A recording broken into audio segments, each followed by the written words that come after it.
যেই দিন দুনিয়ার কোনো আপনজন প্রিয়জন আমার আপনার পরিচয়কে স্বীকার করতে চাইবে না, কিয়ামতের দিন ওই মুসিবতের সময় নিজের মা তার সন্তানকে চিনবে না, বাবা তার সন্তানকে চিনবে না, স্বামী স্ত্রীকে, স্ত্রী স্বামীকে চিনবে না।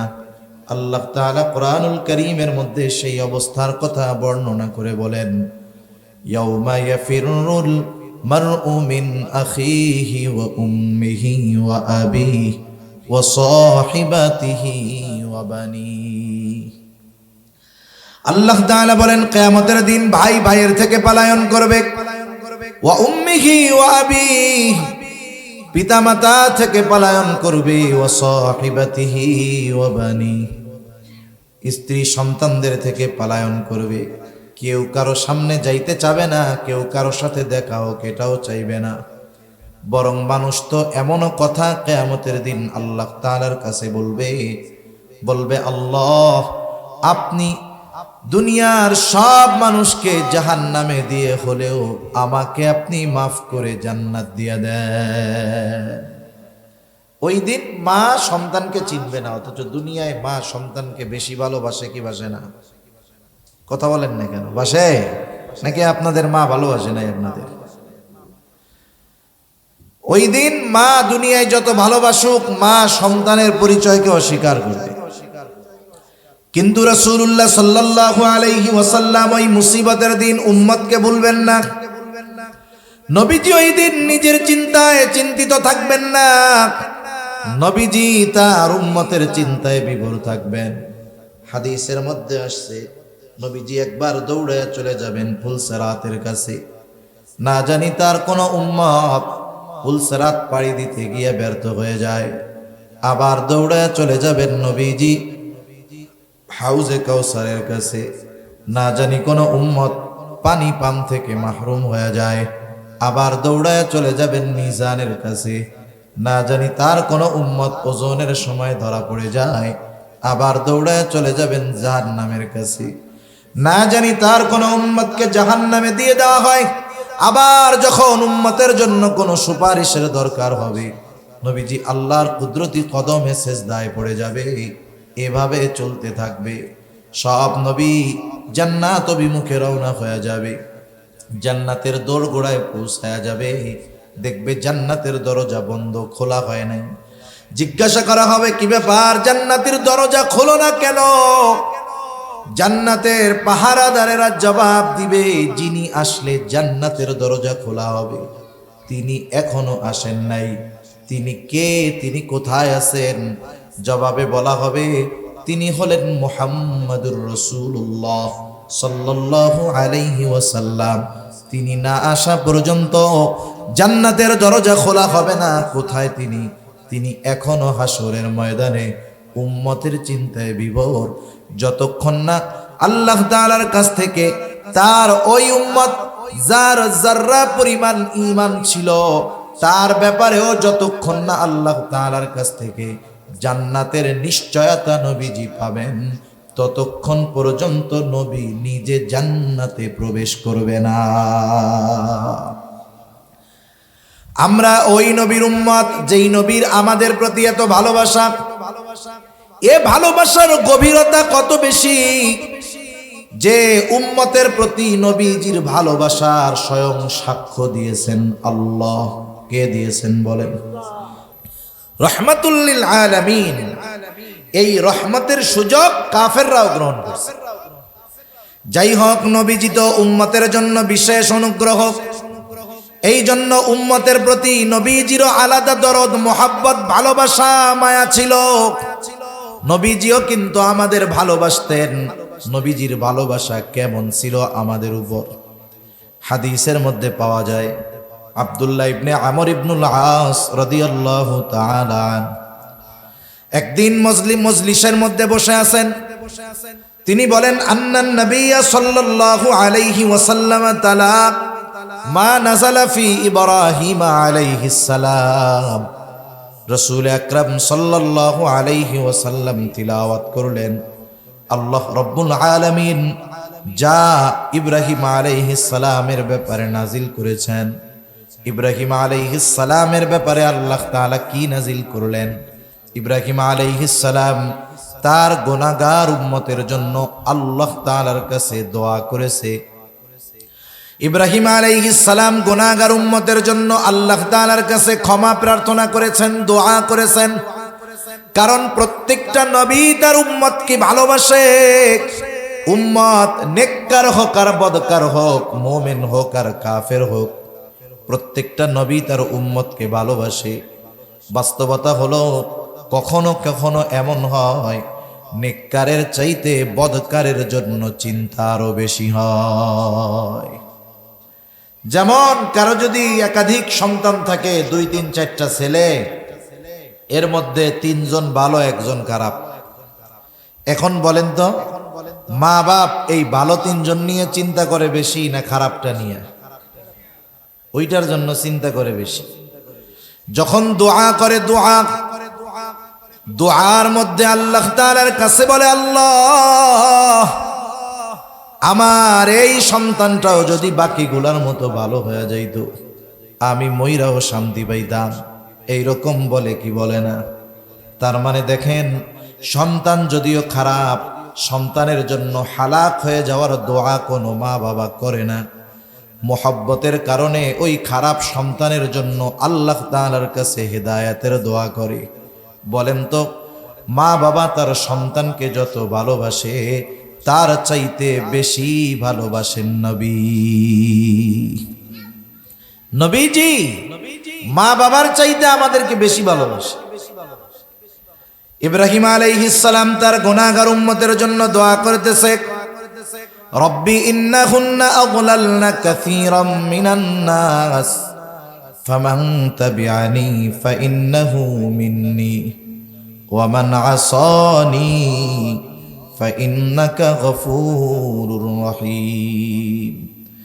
ইব্রাহিম আলাইহিস সালাম বলতেছে, ও আমার রব, ইন্নাহুন্না আযলালনা কাসীরাম মিনান নাস, এই প্রতিমাগুলো, এই মূর্তিগুলা অধিকাংশ মানুষকে পথভ্রষ্ট করে ফেলছে। ফামান তাবিআনি ফাইন্নাহু মিন্নি, যে আমার অনুসরণ করেছে, আমার আনুগত্য করেছে, সে তো আমার দলভুক্ত, আমার উম্মত। তবে সবাই তো আমার আনুগত্য প্রকাশ করে নাই। ওয়ামান আসানি, আর যারা আমার নাফরমানি করেছে। ইব্রাহিম আলাইহিস সালাতু ওয়াস সালাম কেমন যেন আল্লাহ তাআলার কাছে বলে, আল্লাহ এরা নাফরমানি করলেও তো এরা আমারই উম্মত, আপনি যদি চান তাদেরকেও তো ক্ষমা করে দিতে পারেন। কারণ কি? কারণ হলো ফাইন্নাকা গফুরুর রহিম, আপনি হলেন অতিশয় ক্ষমাশীল, দয়ালু। আপনি যদি চান আমার এই গুনাহগার উম্মত গুলাকেও আপনি মাফ করে দিতে পারেন। ইব্রাহিম আলাইহিস সালাম গুনাহগার উম্মতের জন্য আল্লাহ তাআলার কাছে ক্ষমা চাইতেছে। وقال عيسى عليه الصلاة والسلام إن تعذبهم فإنهم عبادك, তিনি গুনাহগার উম্মতের জন্য দোয়া করেন, আল্লাহ তাআলার কাছে বলেন, ইন তুআযিবহুম ফাইন্নাহুম ইবাদুক, হায় আল্লাহ আপনি যদি তাদেরকে শাস্তি দেন তারা তো আপনারই বান্দা। ওয়া ইন তাগফির লাহুম, আর যদি আপনি তাদেরকে ক্ষমা করে দেন, আমার উম্মত আপনার বান্দা। আল্লাহ আপনি যদি আপনার এই গুনাহগার বান্দা, আমার এই গুনাহগার উম্মতদের ক্ষমা করে দেন, কেউ আপনার কাছে জবাবদিহিতা চাইবে না, কারো কাছে আপনাকে জবাবদিহিতা দেওয়া লাগবে না। কেন? ওয়া ইন তাগফির লাহুম ফাইন্নাকা আনতাল আজিজুল হাকীম, আপনি হলেন মহাপরাক্রমশালী, মহাপ্রজ্ঞাময়। তাই আপনি যদি আপনার এই গুনাহগার বান্দাদের মাফ করে দেন, কারো কাছেই আপনার জবাবদিহিতা করা লাগবে না। আপনি আপনার বান্দা আমার এই উম্মত গুলারে মাফ করে দেন, এটা হলো মূল কথা। 2 নবী উম্মতের জন্য, উম্মতের মাগফিরাতের জন্য দোয়া করেছে। রাসূল আকরাম সাল্লাল্লাহু আলাইহি ওয়াসাল্লাম এই 2 নবীর দোয়া তিলাওয়াত করবার পর নিজের অন্তরের মধ্যে তার উম্মতের জন্য মোহাব্বতের ঢেউ উঠে গেছে। এইবার নবীজি তার গুনাহগার উম্মতের জন্য দোয়া করবেন। তিনি কি করলেন? ফারাফা ইয়াদাই ওয়া ক্বালা আল্লাহুম্মা উম্মতি উম্মতি ওয়া বাকা। নবীজি হাত দুটো উঁচু করলেন, চোখ দিয়ে অঝর ঝরায় অশ্রু প্রবাহিত হইতেছে, আর মুখ দিয়ে শুধু বলতেছেন আল্লাহুম্মা উম্মতি উম্মতি, আয় আল্লাহ আমার উম্মত আমার উম্মত। আর কিছু নবীজি বলেন না। বলেন তো নবীজি যদিও এতটুকু বলতেছে, কিন্তু আসলে নবীজি কি বলতে চায় দুনিয়ার কেউ বুঝুক আর না বুঝুক, জানুক আর না জানুক, যিনি জানেন যিনি বোঝেন তিনি কে? আল্লাহ জানেন যে কি বলতে চায় আমার হাবিব। এরপরেও আল্লাহ সুবহানাহু ওয়া তাআলা তার হাবিবের জবানেই শুনতে চায় কি বলতে চায়।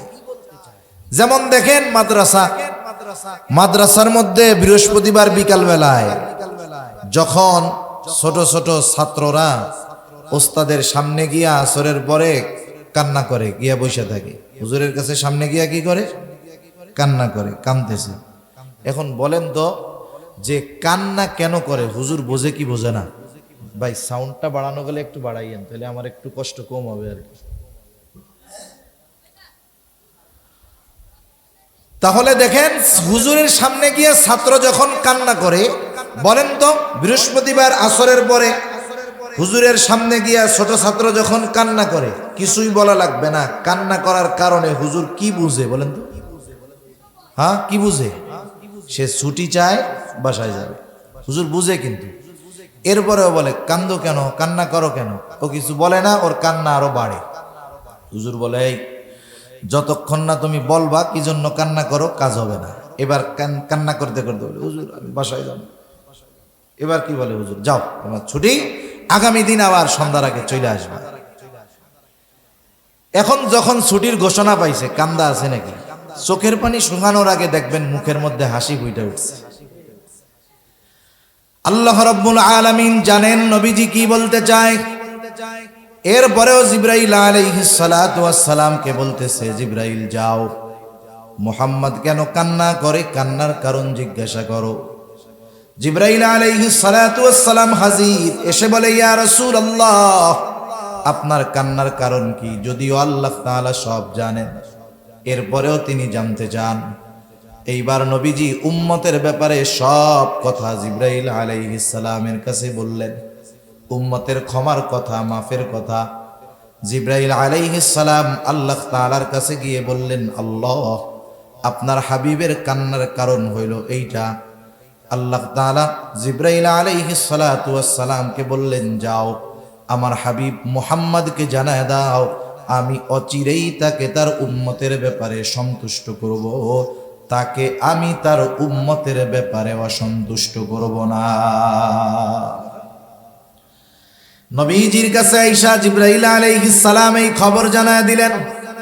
চিন্তার কোনো কারণ নাই ইয়া রাসূলুল্লাহ, আল্লাহ তাআলা আপনাকে আপনার উম্মতের ব্যাপারে সন্তুষ্ট করবে। এই জন্য নবীজি যখনই সুযোগ পাইতেন উম্মতের কল্যাণের কথা চিন্তা করতেন। নবীজি যখনই সুযোগ পাইতেন আল্লাহ তাআলার কাছে তার গুনাহগার উম্মতের ক্ষমার কথা বলতে। মুহাব্বতের কারণে, ভালোবাসার কারণে। রাসূল আকরাম সাল্লাল্লাহু আলাইহি ওয়াসাল্লাম ছিলেন উম্মতের ব্যাপারে সর্বোচ্চ কল্যাণকামী। এই জন্য কোন জিনিস উম্মতের জন্য কল্যাণকর, কোন সময় কল্যাণকর, কোন জায়গায় কল্যাণকর, নবীজি এই বিষয়গুলো খেয়াল রাখতেন। হাদিসের মধ্যে আসছে নবীজি সাল্লাল্লাহু আলাইহি ওয়াসাল্লাম বলেন, আল্লাহ তাআলা প্রত্যেকটা নবীকে এক একটা স্পেশাল দোয়া করার সুযোগ দিয়েছে এবং ওই দোয়াটা কবুল করার প্রতিশ্রুতি আল্লাহ তাআলা দিয়েছেন।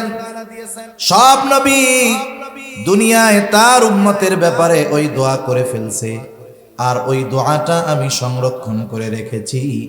কিয়ামতের দিন আমার উম্মত যখন বিপদে পড়ে যাবে, মুসিবতে পড়ে যাবে, ওই দোয়াটাকে আমি সুপারিশ হিসাবে ওই দিন আমার উম্মতের জন্য আমি ওই দোয়াটা করব।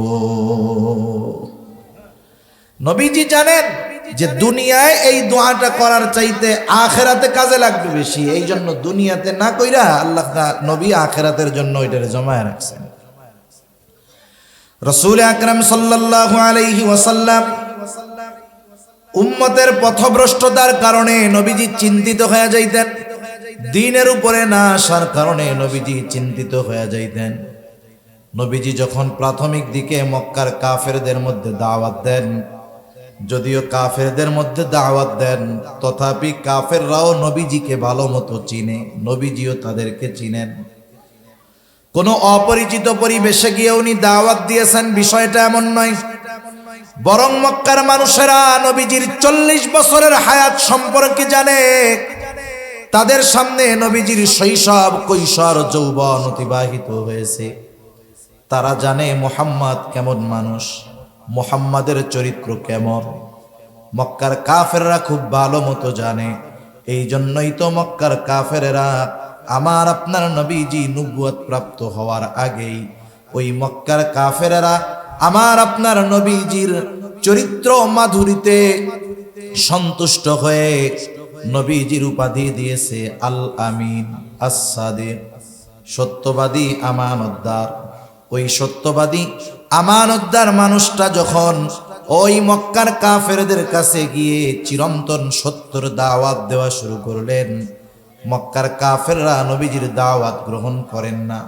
নবীজি চিন্তিত যে এরা যতই আমার কাছের মানুষ হোক না কেন, যতই আপনজন প্রিয়জন হোক না কেন, এরা যদি কোনো উপায় নাই এদের ঠিকানা হয়ে যাবে জাহান্নাম।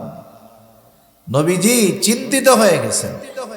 চিন্তা পেরেশানিতে খাওয়া দাওয়া কইমা যায়, স্বাভাবিক বিষয়। রাসূল আকরাম সাল্লাল্লাহু আলাইহি ওয়াসাল্লাম চিন্তায় খাওয়া দাওয়া কমায় দিয়েছেন, অসুস্থ হয়ে গেছেন। অসুস্থতার মাত্রা এতটা বেশি, আল্লাহ তাআলা ওহী নাজিল করে বলেন, লাআল্লাকা বাখিউন নাফসাকা আল্লা ইয়াকুনু মুমিনিন। আল্লাহ রাব্বুল আলামিন বলেন, তারা ঈমান না আনার কারণে আপনি হয়তো নিজেকে নিজে নিঃশেষ করে দিবেন, আপনি নিজেকে মৃত্যু মুখে ঠেলে দিচ্ছেন তারা ঈমান না আনার কারণে। এতটুকুর দ্বারা এটা বোঝা যায় তার উম্মত যখন দ্বীনের কথা মানে না, ঈমানের পথে আসে না, নবীজি মুহাব্বতের কারণে কতটা চিন্তিত পেরেশান, যে নিজেই অসুস্থ হয়ে গেছেন আর নবীজির অসুস্থতার কথা আল্লাহ তাআলা জানায়া দিতেছে। সন্তান অবাধ্য হইলে মা বাবা চিন্তায় অসুস্থ হয়ে যায় না? কতজন বলে যে দেখ ওই লোকটা সুস্থ ছিল কিন্তু ওর ওই পোলার চিন্তায় টেনশনে ও পুরা বিছানা ধরা হয়ে গেছে, অসুস্থ হয়ে গেছে। কেন? মহাব্বত তো সন্তানের প্রতি আছে, এই কারণে সন্তানের চিন্তায় মা বাবা অসুস্থ হয়ে যায়, আর উম্মতের চিন্তায় নবীজি সাল্লাল্লাহু আলাইহি ওয়াসাল্লাম অসুস্থ হয়ে গেছেন। রাসূল আকরাম সাল্লাল্লাহু আলাইহি ওয়াসাল্লাম বলেন, তোমাদের মধ্যে আর আমার মধ্যে উপমা হলো ওই ব্যক্তির ন্যায় যে আগুন প্রজ্বলিত করলো, আগুন জ্বালাইলো।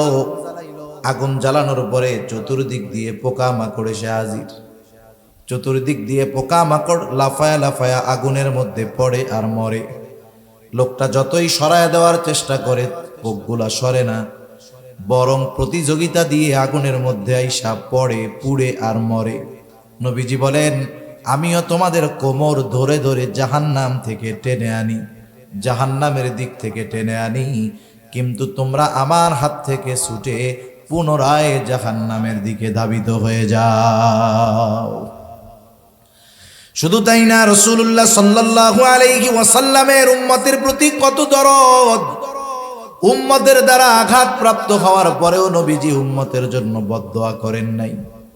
রাসূল আকরাম সাল্লাল্লাহু আলাইহি ওয়াসাল্লাম যখন মক্কা থেকে তিনি তায়েফে চলে গেলেন, মক্কার মানুষ নবীজির কথা মানে না, দ্বীনের দাওয়াত দেওয়ার জন্য চলে গেলেন তায়েফে। রাসূলুল্লাহ সাল্লাল্লাহু আলাইহি ওয়াসাল্লাম তায়েফে যাবার পর তায়েফের মানুষ দলে দলে নবীজিকে পাগল বলে বলে পাথর নিক্ষেপ করলো। নবীজির গায়ে যেই পাথর নিক্ষেপ করা হয়েছিল, পাথরগুলো ছোট না, বরং পাথরগুলো ছিল বড় বড় পাথর। সাথে সাথে পাথরগুলো ছিল ধারালো পাথর, যার কারণে পাথরের আঘাত নবীজির গায়ে লাগতো আর নবীজির গা ক্ষত বিক্ষত হয়ে যাইত। এত পরিমাণ পাথর নবীজির গায়ে লাগছে। আয়েশা সিদ্দিকা রাদিয়াল্লাহু তাআলা আনহা, নবীজির গায়ে একদিন পাথরের দাগ উনি বুঝতে পারেন নাই। জিজ্ঞাসা করেন, ইয়া রাসূলুল্লাহ, আপনার গায়ে এইগুলো কিসের দাগ? কখনো কি বসন্ত হয়েছিল নাকি? নবীজি বলেন, না আয়েশা, আমার কখনো বসন্ত হয় নাই, ফক্স হয় নাই। তাইলে দাগগুলো কিসের? নবীজি বললেন, আয়েশা, আমি যখন দ্বীনের দাওয়াত দেওয়ার জন্য তায়েফে গিয়েছিলাম, তায়েফের মানুষ আমাকে বুঝে নাই, আমার কথাগুলো মেনে নেয় নাই। তারা আমাকে যেই পাথরগুলো নিক্ষেপ করেছিল, এই দাগগুলো হলো তাদের নিক্ষিপ্ত পাথরের দাগ, পাথরের আঘাতের দাগ। এর মানে কি বোঝা যায়? নবীজিকে পাথর মারছে বড় বড় এবং ধারালো। যদি কেউ বড় একটা পাথর মারে, গায়ে লাগলে ওই জায়গাটা থেতলে যাবে, ফেটে যাবে না, কেটে যাবে না। কিন্তু যদি বড় হয়, ধারালো হয়, লাগলে কাটবে, ক্ষত হবে, রক্ত বের হবে। নবীজি সাল্লাল্লাহু আলাইহি ওয়াসাল্লামের গা দিয়ে রক্ত প্রবাহিত হইত। এত পরিমাণ রক্ত নবীজির গা দিয়ে বের হয়েছে, গায়ের পোশাক পরিপূর্ণভাবে ভিজে, গা বেয়ে বেয়ে রক্ত পড়েছে। রক্ত বেয়ে বেয়ে পড়তে পড়তে ওই রক্ত জুতার মধ্যে ঢুকে গেছে। রক্ত শুকায়া জুতা পায়ের সাথে আটকে গিয়েছে। তাহলে কি পরিমাণ রক্ত বের হয়েছে একটু চিন্তা করেন। অনেক সময় আমরা রক্ত দান করি, ব্লাড ডোনেট করি। যিনি রক্তদাতা রক্ত দেন, অনেক সময় দেখা যায় 300 গ্রাম, 400 গ্রাম, 250 গ্রাম রক্ত নেওয়া হবে, কিন্তু আল্লাহর বান্দা রক্তটা দিয়ে আর উঠতে পারে না, অজ্ঞান হয়ে পড়ে যায়, দুর্বলতার কারণে চলতে পারে না। নবীজির গায়ে যখন আঘাত করা হতো, রক্ত প্রবাহিত পড়তো, নবীজি জমিনে পড়ে যাইতেন। হযরত যায়েদ রাদিয়াল্লাহু তাআলা আনহু একা ঠেকায়া পারেন না, তিনিও আঘাতপ্রাপ্ত হয়েছেন। নবীজি আবার উঠতেন, উঠে এক কথা যে তোমরা বলো লা ইলাহা ইল্লাল্লাহ তুফলিহু, সফল হয়ে যাইবা। এইভাবে চলতেছে বিকাল পর্যন্ত। আল্লাহ রাসূল সাল্লাল্লাহু আলাইহি ওয়াসাল্লাম প্রচন্ড দুর্বল হয়ে গেলেন। ক্লান্ত শ্রান্ত দেহ নিয়ে নবীজি পড়ন্ত বিকালে একটা আঙ্গুর বাগানের পাশে গিয়ে নবীজি একটু বিশ্রাম নিচ্ছেন। ইতিমধ্যে জিবরাইল আলাইহিস সালাম হাজির। জিবরাইল আলাইহিস সালাতু ওয়াস সালাম এসে বলে, ইয়া রাসূলুল্লাহ সাল্লাল্লাহু আলাইহি ওয়াসাল্লাম, এই কওম আপনার সাথে কেমন আচরণ করেছে আল্লাহ তাআলা সব জানেন। আজকে আমি একা আসি নাই, আল্লাহ তাআলা আমার সাথে নতুন আরেকজন ফেরেশতা পাঠিয়েছে, যে ইতিপূর্বে কখনো আপনার কাছে আসে নাই। নবীজি বলেন, এইবার ওই ফেরেশতা আমার সামনে আসলো, আমাকে সালাম দিল। সালাম দেওয়ার পরে বলে, ইয়া রাসূলুল্লাহ, এই কওম আপনার সাথে কেমন আচরণ করেছে আপনার মালিক সব জানেন, সব দেখেছেন। ইয়া রাসূলুল্লাহ, আল্লাহ তাআলা আমাকে আপনার নিকটে পাঠিয়েছেন আপনার আদেশ পালন করার জন্য। আপনি যদি নির্দেশ দেন, এই অবাধ্য জাতিকে 2 পাহাড় দিয়ে এমন ভাবে পিষে দেওয়া হবে যে তারা পরিপূর্ণ নিশ্চিহ্ন হয়ে যাবে। এখানে যে একটা জনবসতি ছিল তার কোনো চিহ্ন অবশিষ্ট থাকবে না। আপনি যদি শুধু নির্দেশ দেন তাইলে হবে। রাসূল আকরাম সাল্লাল্লাহু আলাইহি ওয়াসাল্লাম এই সুযোগ পাওয়ার পরেও কি করছেন? আমরা হইলে কি করতাম? আমরা তো প্রতিশোধ পরায়ণ। আমরা কি বলেন না, প্রতিশোধ পরায়ণ। আমরা 20 বছর আগের ছোটখাটো বিষয়ের প্রতিশোধ নেওয়ার সুযোগ পাইলেও সেটা ছাড় দেই না। চিন্তা করি, এখন আমার খুব পাওয়ার, 20 বছর আগে ওই লোক আমার দিকে চোখ বড় করে তাকাইছিল, আজকে আমার পাওয়ার আছে, ওর চোখ 2টাই উঠাইয়া দিলাম। করে না এরকম? ছোট ছোট বিষয় নিয়ে বড় বড় প্রতিশোধ মানুষ নিয়ে বসতেছে, চিন্তাই করে না। অথচ রাসূলুল্লাহ সাল্লাল্লাহু আলাইহি ওয়াসাল্লাম ক্ষমাপরায়ণ ছিলেন। প্রতিশোধ পরায়ণ নবীজি ছিলেন না। রাসূল আকরাম সাল্লাল্লাহু আলাইহি ওয়াসাল্লামের চিন্তাধারা ছিল সুদূর প্রসারী। যখন এই কথা ফেরেশতা বলছে, নবীজি আরাম করতেছিলেন, একটু উঠা বসলেন। কেমন যেন নবীজি বলতেছে, তুমি তো বলতেছো আদেশ দেন দুই পাহাড় একত্রিত কইরা ওদেরকে পিষে দেই, কিন্তু তোমার এই কথা আর আমি তো আল্লাহ তাআলার কাছে আশা করি ভিন্ন। নবীজি তখন বললেন, বাল আরজু আন ইয়াখরুজাল্লাহু মিন আসলাবিহিম মান ইয়াবুদুল্লাহ ওয়াহদাহু ওয়া লা ইউশরিকু বিহি শাইআ। নবীজি সাল্লাল্লাহু আলাইহি ওয়াসাল্লাম বললেন, বরং আমি তো আল্লাহ তাআলার কাছে এই আশা পোষণ করি যে আল্লাহ তাআলা এদের মধ্য থেকে এমন এক জাতি বের করবে, এমন এক প্রজন্ম বের করবে যারা এক আল্লাহর ইবাদত করবে, তার সাথে কারো শরীক করবে না।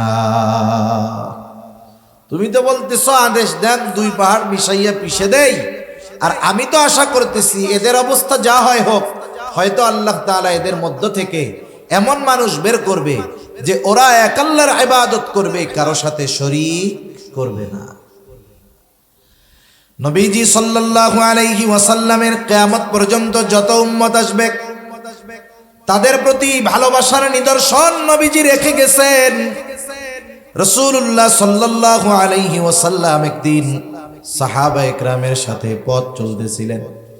হঠাৎ করে নবীজি বলেন, আমার ভাইদেরকে দেখতে মন চায়। সাহাবায়ে কেরাম বলে, ইয়া রাসূলুল্লাহ, আমরা কি আপনার ভাই নই? নবীজি বললেন, তোমরা আমার সাহাবী, তাহলে আপনার ভাই কারা? নবীজি বললেন, আমার ভাই হলো তারা যারা আমার পরে আমাকে না দেখে আমার উপরে ঈমান আনবে, তারা হলো আমার ভাই। এর দ্বারা নবীজি কিয়ামত পর্যন্ত যত মুমিন আসবে সব উম্মতের প্রতি দরদ, মোহাব্বত, ভালোবাসার চিহ্ন নবীজি রেখে গেছেন। সুবহানাল্লাহ। নবীজির প্রতি উম্মতের প্রতি নবীজির দরদ কত বেশি বলতে গেলে আরো অনেক লম্বা সময় চলে যাবে। দেখেন, এই দরদ, এই মায়া, এই ভালোবাসা, এটা যে শুধু দুনিয়ায় তা না, পরকালেও নবীজি আমাদের সবচাইতে বেশি ভালোবাসবে। সুবহানাল্লাহ। কিয়ামতের দিন, যেই দিন দুনিয়ার কোন আপনজন প্রিয়জন আমার আপনার পরিচয়কে স্বীকার করতে চাইবে না। কিয়ামতের দিন ওই মুসিবতের সময় নিজের মা তার সন্তানকে চিনবে না, বাবা তার সন্তানকে চিনবে না, স্বামী স্ত্রীকে, স্ত্রী স্বামীকে চিনবে না। আল্লাহ তাআলা কোরআনুল কারীমের মধ্যে সেই অবস্থার কথা বর্ণনা করে বলেন, ইয়াউমা ইয়াফিরুল মারউ মিন আখিহি ওয়া উম্মিহি ওয়া আবিহি ওয়া সাহিবাতিহি ওয়া বানিহি। আল্লাহ তাআলা বলেন, কিয়ামতের দিন ভাই ভাইয়ের থেকে পলায়ন করবে, ওয়া উম্মিহি ওয়া আবিহি, পিতামাতা থেকে পলায়ন করবে, ওয়া সাহিবাতিহি ওয়া বানিহি, স্ত্রী সন্তানদের থেকে পলায়ন করবে। কেউ কারো সামনে যাইতে চাবে না, কেউ কারো সাথে দেখা হোক এটাও চাইবে না। বরং মানুষ তো এমনও কথা কিয়ামতের দিন আল্লাহ তাআলার কাছে বলবে, আল্লাহ, আপনি দুনিয়ার সব মানুষকে জাহান্নামে দিয়ে হলেও আমাকে আপনি মাফ করে জান্নাত দিয়ে দেন। ওই দিন মা সন্তানকে চিনবে না, অথচ দুনিয়ায় মা সন্তানকে বেশি ভালোবাসে কি বাসে না? কথা বলেন না কেন? বাসে নাকি আপনাদের মা ভালোবাসে নাই আপনাদের? ওই দিন মা দুনিয়ায় যত ভালোবাসুক, মা সন্তানের পরিচয়কে অস্বীকার করবে। কিন্তু রাসূলুল্লাহ সাল্লাল্লাহু আলাইহি ওয়াসাল্লাম ওই মুসিবতের দিন উম্মতকে ভুলবেন না। নবীজি ওই দিন নিজের চিন্তায় চিন্তিত থাকবেন না, নবীজি তার উম্মতের চিন্তায় বিভোর থাকবেন। হাদিসের মধ্যে আসছে, নবীজি একবার দৌড়ে চলে যাবেন ফুলসিরাতের কাছে। না জানি তার কোন উম্মত ফুলসিরাত পাড়ি দিতে গিয়ে ব্যর্থ হয়ে যায়। আবার দৌড়ে চলে যাবেন নবীজি হাউজে কাউসারের কাছে।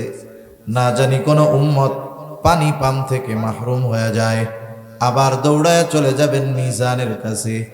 না জানি তার কোনো উম্মত ওজনের সময় ধরা পড়ে যায়, আবার দৌড়ায় চলে যাবেন জাহান্নামের কাছে। না জানি তার কোনো উম্মতকে জাহান্নামে দিয়ে দেওয়া হয়, আবার যখন উম্মতের জন্য কোনো সুপারিশের দরকার হবে, নবীজি আল্লাহর কুদরতি কদমে সেজদায় পড়ে যাবে। এভাবে চলতে থাকবে। সব নবী জান্নাত অভিমুখে রওনা হয়ে যাবে, জান্নাতের দোরগোড়ায় পৌঁছায়া যাবে। দেখবে জান্নাতের দরজা বন্ধ, খোলা হয় নাই। জিজ্ঞাসা করা হবে, কি ব্যাপার, জান্নাতের দরজা খোলো না কেন? জান্নাতের পাহারাদারেরা জবাব দিবে, যিনি আসলে জান্নাতের দরজা খোলা হবে তিনি এখনো আসেন নাই। তিনি কে, তিনি কোথায় আছেন? জবাবে বলা হবে, তিনি হলেন মুহাম্মাদুর রাসূলুল্লাহ সাল্লাল্লাহু আলাইহি ওয়াসাল্লাম। তিনি না আসা পর্যন্ত জান্নাতের দরজা খোলা হবে না। কোথায় তিনি? তিনি এখনো হাসরের ময়দানে উম্মতের চিন্তায় বিভোর। যতক্ষণ না আল্লাহ তাআলার কাছ থেকে তার ওই উম্মত যার যাররা পরিমাণ ঈমান ছিল তার ব্যাপারেও যতক্ষণ না আল্লাহ তাআলার কাছ থেকে জান্নাতের নিশ্চয়তা নবীজি পাবেন, ততক্ষণ পর্যন্ত নবী নিজে জান্নাতে প্রবেশ করবে না। আমরা ওই নবীর উম্মত, যেই নবীর আমাদের প্রতি এত ভালোবাসা। এ ভালোবাসার গভীরতা কত বেশি যে উম্মতের প্রতি নবীজির ভালোবাসার স্বয়ং সাক্ষ্য দিয়েছেন আল্লাহ। কে দিয়েছেন বলেন? অনেক সময় সাক্ষীকে এর উপরে কথাটাকে গ্রহণ করা হয়। মনে করেন একজন একটা কথা বলতেছে, ভাই এই কাজটা আমি করেছি। এখন বলে না, তুমি যে করছো তোমার সাক্ষীকে, অথবা করো নাই তোমার সাক্ষীকে। আপনি যদি রাস্তার থেকে একজনকে দৈরাই না বলেন যে এই লোক আমার পক্ষে সাক্ষী, বলবে ধর বেড়া, ও রাস্তায় ভবঘুরের মতো ঘুরে বেড়ায়, ওর সাক্ষীর কোনো দাম আছে? ওর সাক্ষর কোনো দাম আছে? সারা ওরে যদি আরো সাক্ষী হিসাবে উপস্থাপন করো, তোমার কথা যাও বিশ্বাস করতো তাও আর কেউ বিশ্বাস করবে না। কিন্তু আপনি যদি আপনাদের এলাকার সম্মানিত একজন মুত্তাকি পরহেজগার ব্যক্তির সাক্ষী হিসাবে দাঁড় করান, উনি যদি বলে হ্যাঁ ওই কাজটা উনি করেছে অথবা করে নাই, বলেন তো তার কথা গ্রহণ করা হবে কিনা? এ সাক্ষীর সাক্ষ্য বিশ্বাস করা হবে। আমাদের যে নবীজি ভালোবাসেন, সর্বোচ্চ ভালোবাসা, এ ভালোবাসার সাক্ষী দিয়েছেন কে? একটু জোরে বলেন। আল্লাহর নাম বলতে কষ্ট হয় নাকি? আমার মাইকে কথা বলতে জান বের হয়ে যাইতেছে, আমি বুঝতেছি কি হইতেছে আমার। এই জন্য আপনারা একটু জোরে বললেন, মাইকওয়ালা কষ্ট দিয়া দিল আমারে। তাহলে আমাদের কে নবীজি যে ভালোবাসেন এই সাক্ষী দিয়েছেন কে? আল্লাহ তাআলা দিয়েছেন। আল্লাহ রাব্বুল আলামিন বলেন, লাকাদ জাআকুম রাসূলুম মিন আনফুসিকুম আজিজুন আলাইহি মা আনিতুম হারিসুন আলাইকুম বিল মুমিনিনা রাউফুর রহিম। আল্লাহ তাআলা বলেন, লাকাদ জাআকুম রাসূলুম মিন আনফুসিকুম, তোমাদের জন্য তোমাদের মধ্য থেকে এমন একজন রাসূলের আগমন ঘটেছে, যেই রাসূল আজিজুন আলাইহি মা আনিতুম, তোমাদের জন্য যেটা কষ্টের সেটা তার জন্য কষ্টের। তার মানে উম্মত যেটাতে কষ্ট পায় নবীজিও সেটাতে কষ্ট পায়। সুবহানাল্লাহ। একটু চিন্তা করে দেখেন, উম্মতের জন্য যেটা কষ্টের নবীজিও সেটাতে কষ্ট পায়। উম্মত যদি জাহান্নামে যায় উম্মতের জন্য কষ্টের, উম্মত জাহান্নামে গেলে এটা নবীজির জন্য কষ্ট পাওয়ার বিষয়। এই জন্য নবীজি হলেন আজিজ। আল্লাহ তাআলা বলতেছেন, তোমাদের জন্য যেটা কষ্টের সেটা তার জন্য কষ্টের। 2 নাম্বার, আল্লাহ তাআলা বলেন ওই রাসূল তোমাদের জন্য হলেন হারিস। নবীজি হলেন তোমাদের জন্য কল্যাণকামী, সমব্যথী কল্যাণকামী। মনে করেন আপনি একজনের কাছে আপনার কষ্টের কথা বলতেছেন, খুব হৃদয় বিদারক কথাগুলো আপনি বলতেছেন কথা, আর উনি ওইদিকে আর একজনের সাথে হো হো করতেছে, হাসাহাসি করতেছে। আপনি কি বুঝবেন? যে সে আমার কথাগুলো গুরুত্ব সহকারে শুনতেছে না। বরং সে যদি কান লাগায় আপনার কথা শুনে আর মাঝে মধ্যে বলে আহারে এটা তো খুব কষ্টের, আপনি খুব কষ্টে আছেন, বলেন তো ওই ব্যক্তির কাছে কথাগুলো বলার পরে আপনার কথাটা বা দিলটা অন্তরটা একটু হালকা হবে কি হবে না? নবীজির কাছে যখন কেউ কোনো কষ্টের কথা বলতো সাহাবায়ে কেরাম, নবীজির ভাবটা এমন হইতো যে ওই লোক ওই কারণে যে কষ্ট পাইতেছে নবীজিও সেই কষ্টটা পরিপূর্ণভাবে অনুভব করতেছে। এজন্য সাহাবায়ে কেরামের সাথে নবীজির এত সম্পর্ক গভীরতা কেন? যে সাহাবায়ে কেরামের সাথে নবীজি এই ধরনের আচরণ উপমা আমাদের জন্য রেখে গেছেন। একজন আপনা থেকে আপনা লোক, একবারে গ্রাম্য মূর্খ লোক, অশিক্ষিত লোক, দরিদ্র লোক, এও নবীজির কাছে যখন আয়েশা বলতো কিছু কথা, এটা যদি তার কষ্টের কথা হতো নবীজি এমন ভাবে শুনতেন ওই লোক মনে করতো আহারে আমার এই কষ্টটা নবীজিও পাইতেছে। সুবহানাল্লাহ। আবার যখন কেউ কোনো আনন্দের কথা আয়েশা বলতো নবীজি এমন ভাবে উৎফুল্লতা দেখাতেন যে ওই লোকের আনন্দে নবীজিও কেমন যেন আনন্দিত হয়ে গেছেন। সুবহানাল্লাহ।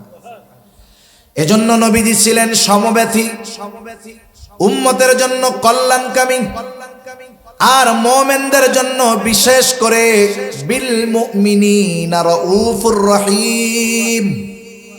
মুমিনদের জন্য নবীজি হলেন রাউফ, মুমিনদের জন্য নবীজি হলেন রহিম, রাউফুর রহিম। আল্লাহ তাআলার গুণবাচক নামগুলোর মধ্যে থেকে অন্যতম দুইটা গুণবাচক নাম। দুনিয়ার কোন মাখলুক রাউফ হতে পারে না, দুনিয়ার কোন মাখলুক রহিম হতে পারে না, কিন্তু আল্লাহ তাআলা আমার আপনার প্রতি, উম্মতের প্রতি নবীজির কত দরদ, এই দরদের বিষয়টা বুঝাতে গিয়ে আল্লাহ তাআলা নিজের শানে যেই শব্দ, ওই শব্দটা আল্লাহ তাআলা তার হাবিবের শানে ব্যবহার করেছে।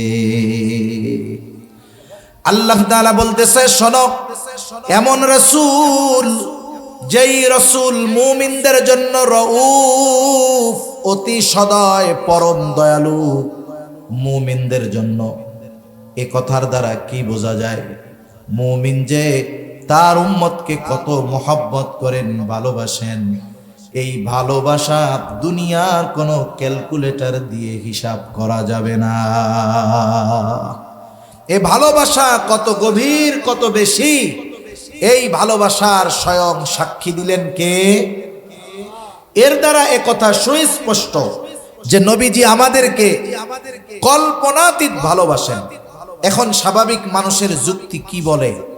যে আমাকে ভালোবাসবে তার প্রতি ভালোবাসা থাকার দরকার আছে না নাই? উনি আমাদেরকে ভালোবাসেন, এটা তো বড় এক নেয়ামত, শুকরিয়া আদায় করার দরকার। মাল্লাম ইয়াশকুরিন নাস ফালাম ইয়াশকুরিল্লাহ। যে মানুষের কৃতজ্ঞতা প্রকাশ করে না সে আল্লাহরও কৃতজ্ঞতা প্রকাশ করে না।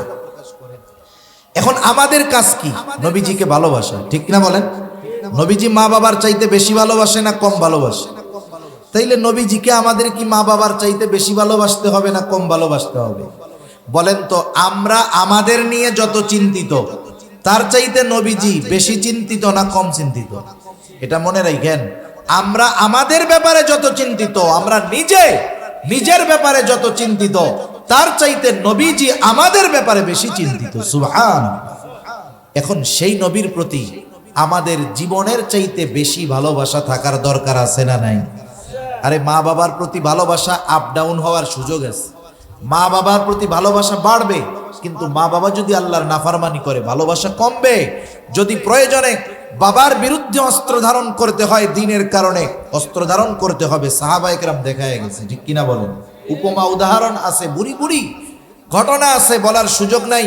মোট কথা হলো, কিন্তু নবীর প্রতি ভালোবাসা ডাউন হওয়ার কোনো সুযোগ নাই। এটা শুধু কি হতে হবে?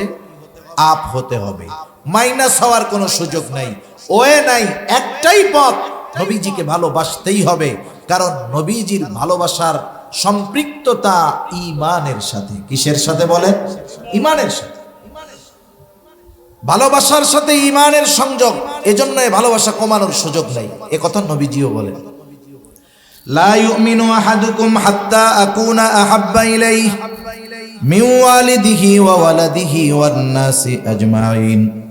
নবীজি বলেন, তোমাদের মধ্যে কেউ ততক্ষণ পর্যন্ত মুমিন হতে পারবে না যতক্ষণ না সে তার সন্তান সন্ততি পিতা মাতা এক কথা সকলের চাইতে আমি নবীকে বেশি ভালো না বাসবে। তাহলে মুমিন যদি হতে হয় এক কথায় সকলের চাইতে নিজের জীবনের চাইতেও নবীজিকে বেশি ভালোবাসতে হবে। এখন নবীজিকে তো আমরা সামনে পাই নাই, সাহাবায়ে কেরাম নবীজিকে সামনে পেয়েছেন বিদায় ভালোবাসার উপমা রেখে গিয়েছেন। আবু বকর সিদ্দিক নবীজির কথায় নবীজির ভালোবাসায় নিজের ঘরের সব সম্পদ আইনা নবীজির কাছে পেশ করেছেন। হযরত তালহা উহুদের ময়দানে নবীজি যখন গর্তের মধ্যে পড়ে গিয়েছে, নবীজি মাথা উঠায়, উপর দিয়ে তীর যায়, বর্ষা যায়। হযরত তালহা নিজের বুকটাকে নবীজির জন্য ঢাল বানায় দিয়েছে।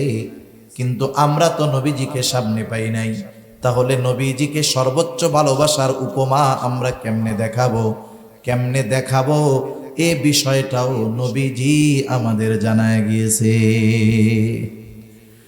নবীজিকে ভালোবাসার পদ্ধতি নবীজি বলে দিয়েছেন। সেই জন্য আমরা নিজেরা যদি পদ্ধতি বানাই ওই পদ্ধতি গ্রহণযোগ্য হবে না। নবীজিকে ভালোবাসার পদ্ধতি নবীজি জানায় দিয়া বলেন, মান আহাব্বা সুন্নতি ফাকাদ আহাব্বানি ওয়া মান আহাব্বানি কানা মাই ফিল জান্নাহ। নবীজি বলেন, যে আমার সুন্নাতকে ভালোবাসলো সে আমি নবীকে ভালোবাসলো, আমি নবীকে যে ভালোবাসলো সে আমি নবীর সাথে জান্নাতে অবস্থান করবে। আমরা নবীর সাথে জান্নাতে থাকতে চাই না? চাই। কে না চায়?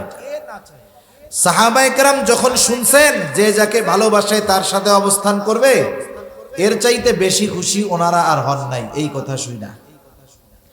হযরত আনাস রাদিয়াল্লাহু তাআলা আনহু থেকে বর্ণিত, এক গ্রাম্য সাহাবী আয়েশা নবীজিকে প্রশ্ন করছে মাতাস-সাআহ। তার প্রশ্নের ভাবে নবীজি তার প্রশ্নের জবাব না দিয়ে উল্টা তাকে প্রশ্ন করেছে মা আ'দাত্তা লাহা।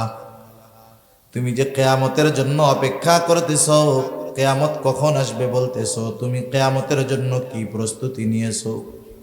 লোকটা গ্রাম্য মানুষ, সহজ সরল উত্তর, আমি আল্লাহ এবং তার রাসূলকে ভালোবাসি।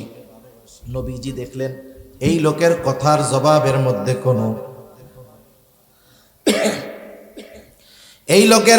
জবাবের মধ্যে কোনো কৃত্রিমতা নাই, কোনো লৌকিকতা নাই। রাসূল আকরাম সাল্লাল্লাহু আলাইহি ওয়াসাল্লাম সাথে সাথে জবাব দিয়ে বললেন, যে যাকে ভালোবাসে তার সাথে অবস্থান করবে। লোকটা এবার বাড়ির পথে হাঁটা দিয়ে দিল। হযরত আনাস রাদিয়াল্লাহু তাআলা আনহু বলেন, ইসলাম গ্রহণের পরে আমরা এতটা খুশি হই নাই যতটা খুশি নবীজির মুখে এই কথা শুনে হয়েছি। তিনি বলেন, আমি আল্লাহ এবং তার রাসূলকে ভালোবাসি, আমি আবু বকর ওমর রাদিয়াল্লাহু তাআলা আনহুমাকে ভালোবাসি।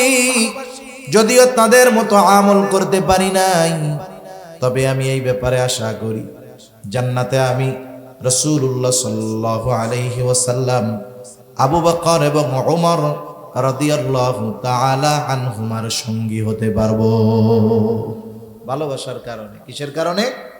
ভালোবাসার কারণে। এখন নবীর সাথে যে জান্নাতে গিয়ে থাকতে হবে, থাকতে হলে তো জান্নাতে যাওয়া লাগবে নাকি? জান্নাতে না গেলে তো আর সাথে থাকা যাবে না। এখন জান্নাতে যাওয়ার সহজ পথ নবীজি বলে দিয়েছেন। নবীজি সাল্লাল্লাহু আলাইহি ওয়াসাল্লাম বলেন, কুল্লু উম্মতি ইয়াদখুলুনাল জান্নাতা ইল্লা মান আবা। কিলা মান আবা ইয়া রাসূলুল্লাহ। নবীজি বলেন, আমার সব উম্মত জান্নাতে প্রবেশ করবে, আবা উম্মত ছাড়া। প্রশ্ন করা হলো, আবা উম্মত কারা? নবীজি বললেন, মান আতাআনি দাখালাল জান্নাহ ওয়া মান আসানি ফাকাদ আবা। যে আমার আনুগত্য করবে সে জান্নাতে প্রবেশ করবে, আর যে আমার আনুগত্য করবে না সে আবা উম্মত, সে জাহান্নামে যাবে। এখন যদি দুই হাদিস থেকে আমরা কথা বের করি, কথা আসে রাসূলুল্লাহ সাল্লাল্লাহু আলাইহি ওয়াসাল্লামকে ভালোবাসে সে, নবীজির সাথে জান্নাতে থাকতে পারবে সে, যে নবীজির সুন্নাতকে মুহাব্বতের সাথে অনুসরণ করে। তাহলে সে নবীজির প্রকৃত ভালোবাসার দাবিদার এবং নবীজির সাথে জান্নাতে অবস্থান করার যোগ্যতা সে অর্জন করবে। তাহলে নবীজির সুন্নাতকে মোহাব্বতের সাথে অনুসরণ করা ছাড়া নবীজিকেও ভালোবাসা হয় না, নবীজির সাথে জান্নাতেও থাকা যাবে না। এটাই বাস্তবতা। অনেক সময় আমরা সুন্নাত ভালোবাসি, সুন্নাত ওয়ালাকেও ভালোবাসি, কিন্তু নিজে সুন্নাত ওয়ালা হইতে চাই না। বিষয়টা তো এরকম। আমাদের সুন্নাত এবং সুন্নাত ওয়ালাদেরকেও ভালোবাসতে হবে, নিজেও সুন্নাত ওয়ালা হইতে হবে। না হলে নবীজির প্রতি বাস্তব ভালোবাসার যেই উদাহরণ, এটা মুখ দিয়ে বললে হবে না, প্রমাণ দিতে হবে নিজে আমলের মাধ্যমে। ঠিক কিনা বলে? নবীজির সুন্নাত মানতে গিয়ে অনেকে অনেক কথা বলতে পারে। হুজুর মানুষ তো লম্বা জামা পাঞ্জাবি পরবে, এটা স্বাভাবিক বিষয়। কিন্তু আওয়াম মানুষ অনেক সময় যখন লম্বা জামা গায়ে দেয়, পাগড়ি পরিধান করে, টুপি পরে থাকে, কয় ওরে বাবা খেজুর হয়ে গেছে। খুসামেরা বলে না, মোল্লা হয়ে গেছে, আরে বাবা জঙ্গি হয়ে গেছে। এটা কেন বললো? নবীজির সুন্নাত মানার কারণে। অনেক সময় অনেকে দাড়ি রাখলে ওই ছেলেটারে এখন খোসামাইরা টিটকারি মইরা 15, 16, 18 বছরের বয়সের ছেলেটারে বলে তুমি তো চাচা হয়ে গেছে। কি বলে? চাচা হয়ে গেছে। এখন কোন ব্যক্তি যদি সুন্নাত অনুসরণ করার কারণে দুনিয়ার মানুষ তাকে তিরস্কার করে, এই দুনিয়ার মানুষের তিরস্কারের কথা চিন্তা করে সুন্নাত বাদ দেওয়া যাবে? সুন্নাত মানতে গিয়ে যদি দুনিয়ার মানুষের তিরস্কৃত হতে হয় দুনিয়ার মানুষের দ্বারা, আশা করা যায় এই তিরস্কারটা কিয়ামতের দিন তার পুরস্কার হয়ে দাঁড়াবে ইনশাআল্লাহ। ঠিক কিনা বলেন? সেজন্য আমরা সুন্নাতের উপরে চলবো। অনেকে চিন্তা করে এখন যুবক, বুড়া হইলে দাড়ি রাখবো। অনেকে চিন্তা করে বিবাহ শাদী যায়, নিয়ে যাওয়া হয়, জানাজা শেষ আবার লাশটাকে নিয়ে যাওয়া হয় কবরস্থানে।